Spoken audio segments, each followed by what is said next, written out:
एक और विषय जो काफी संवेदनशील है मगर उस पर बहुत चर्चा नहीं होती है, वह है अनौपचारिक रिश्ते जो इस सुंदर उम्र में होते हैं, जिसमें हम हैं। अपने बारे में थोड़ी अच्छी बातें कहनी थी। आजकल लोग शारीरिक संबंध बनाते हैं, लेकिन इन रिश्तों में ज्यादा भावनाएं नहीं होती। हम इस विषय पर आपकी आपकी राय जानना चाहते हैं। अगर लोग अपनी मर्जी से ऐसे रिश्ते बनाते हैं तो क्या ये सही है या ये क्या है? क्या मैं एक चुटकुला सुना सकता हूँ? बिल्कुल, मुझे चुटकुले पसंद हैं। एक मिसेस भाटिया थी। कोई भाटिया तो नहीं है? मैं नाम बदल सकता हूँ। एक मिसेस भाटिया थी जिनकी शादी की 50वीं वर्षगांठ थी। वर्षगांठ मनाने के बाद अगले दिन उन्होंने तलाक की अर्जी दे दी। जज ने तलाक की अर्जी देखी। वो एक अच्छी पारिवारिक मित्र भी थी, तो उसने उन्हें बुलाकर पूछा, आप अपने पति को तलाक क्यों देना चाहती हैं? वो इतना प्यारा आदमी है। आप उसे तलाक क्यों देना चाहती हैं? आप किस आधार पर उसे तलाक दे रही हैं? वो बोली, वो मेरे साथ वफादार नहीं रहे, वो मुझे धोखा देते रहे हैं। आप इस नतीजे पर कैसे पहुंची? आपने कल ही शादी की 50वीं वर्षगांठ मनाई थी। कल तक तो आप ठीक थी, फिर क्या हो गया? मुझे बीते दिनों की बहुत याद आ रही थी, तो मैंने फोटो एल्बम पलटना शुरू किया। फिर मैंने देखा कि मेरे 5 बच्चों में कोई भी उनके जैसा नहीं दिखता।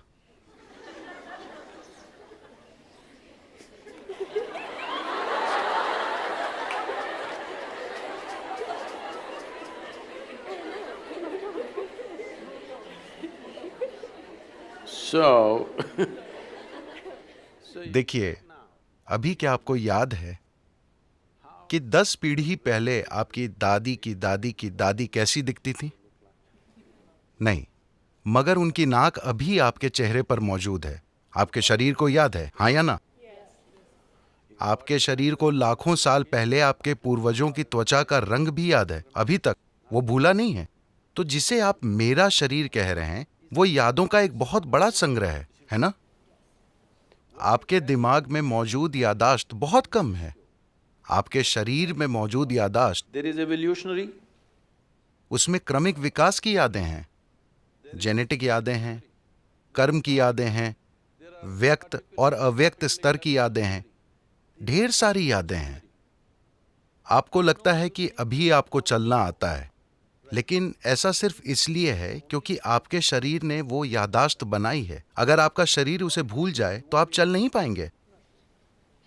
So इतनी यादें, आप जो छोटी से छोटी चीज करते हैं, आप जानते हैं कि क्या खाना है क्या नहीं खाना है, उसे मुंह में डालना है कान में नहीं। ये सुनने में अजीब लगता है, लेकिन आप यादों के कारण ही जानते हैं।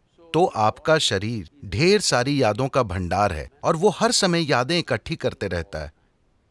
अगर आप यहां से यहां तक चलें तो 50 अलग अलग तरह की हल्की महकें होंगी। हो सकता है कि आप उस पर ध्यान न दें, मगर शरीर उसे इकट्ठा भी करता है और पहचानता भी है। वो लगातार पहचानता रहता है, इसलिए आप जानते हैं कि सुगंध क्या है, दुर्गंध क्या है, ये इसकी गंध है। आप आवाज, गंध वगैरह के अलग अलग पहलुओं को पहचानते हैं, क्योंकि ये प्रक्रिया लगातार चलती रहती है। तो इस शारीरिक यादाश्त को इस संस्कृति में पारंपरिक तौर पर हम ऋणानुबंध कहते हैं। वो शारीरिक यादाश्त जो आप बनाते हैं।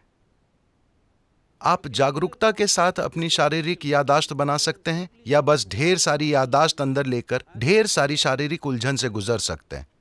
तो जहां कहीं भी प्रभाव होता है, मुझे पता नहीं कि आपकी पीढ़ी में लोग अब भी ये चीजें जानते हैं या नहीं, मगर अब भी बैंगलोर में ऐसे लोग मिलेंगे जिन्हें अगर आप नमक देने की कोशिश करेंगे तो वे उसे नहीं लेंगे। वो कहेंगे वहां रख दीजिए। अगर आप उन्हें तिल देने की कोशिश करें तो वो कहेंगे उसे वहां रख दीजिए, क्योंकि उन्होंने कई पदार्थों की पहचान कर ली है जो आसानी से आपकी यादाश्त को लेकर मुझ तक पहुंचा सकते हैं। अगर मैं वो चीज ले लूं, मुझे वो यादाश्त नहीं चाहिए। यही वजह है कि आमतौर पर इस संस्कृति में एक दूसरे को छूना, हाथ मिलाना, ऐसी चीजों से परहेज किया जाता है। हम अपनी ही दोनों हथेलियां मिलाकर नमस्कार करते हैं, क्योंकि हम यादाश्त नहीं इकट्ठी करना चाहते।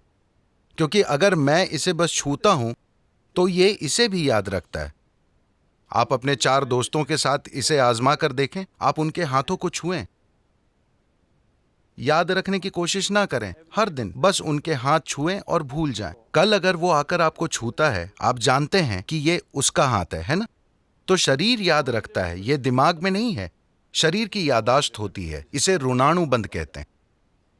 जब यौन संबंध बनते हैं या ऐसी कोई अंतरंगता होती है जिसमें विचार, भावनाएं और शरीर शामिल हों, तो आपके शरीर में जो यादाश्त रह जाती है वो बहुत बड़ी मात्रा में होती है।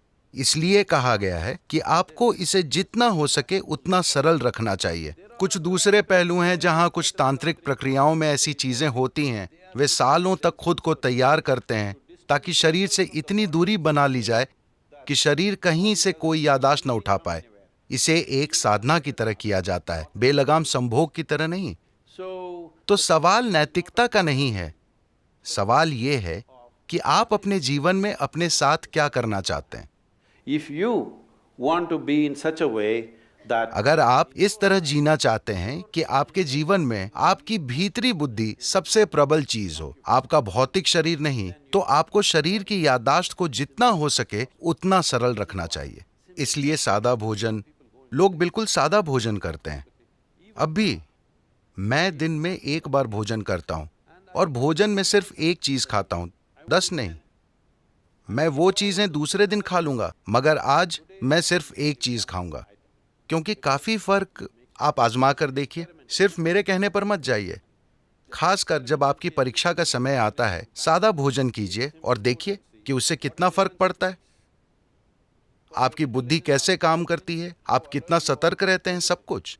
तो आप खुद को क्या बनाना चाहते हैं? आप खुद को एक सेक्सुअल सुपरनोवा बनाना चाहते हैं या or no I'm saying कुछ लोगों का ऐसा इरादा हो सकता है, ये उनके ऊपर है। मगर आप अपने जीवन के साथ क्या करना चाहते हैं, ये आपको तय करना होगा।